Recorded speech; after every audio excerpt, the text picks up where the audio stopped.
مرحبا بنات، شلونكم عيني؟ اليوم جيتكم بطبخة جديدة اللي هي الشيخ محشي على الطريقة مالتي البغدادية. هاي عندي نص كيلو باذنجان، عندي بصلة واحدة، عندي هنا خاشوقة فلفل أسود، باقة كرفس، قلاص تمن، وعندي هنا 250 غرام لحم، يعني ربع كيلو، وعندي هاي معجون الطماطة والطماطم. نصلي على محمد وآل محمد ونبدأ طبختنا اليوم.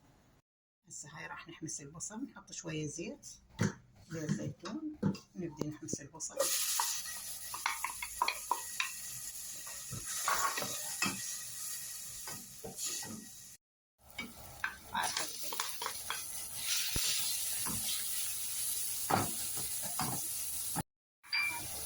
شوية فلفل أسود،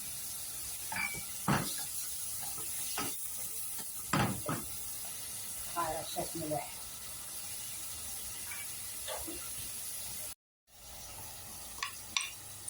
هاي ركن الكرفس، وراح نضيف التمن بنات. هذا التمن،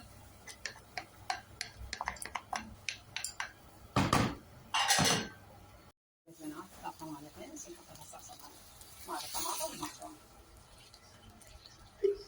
انتظرها تستوي وتشوفون النتيجة النهائية.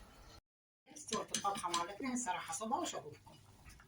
قلت لكم الطبخة مالتنا استوت، شوفوها. هاي استوت الطبخة مالتنا. إذا عجبكم الفيديو لا تنسوني باللايك والمشاركة، وسهمكم العافية.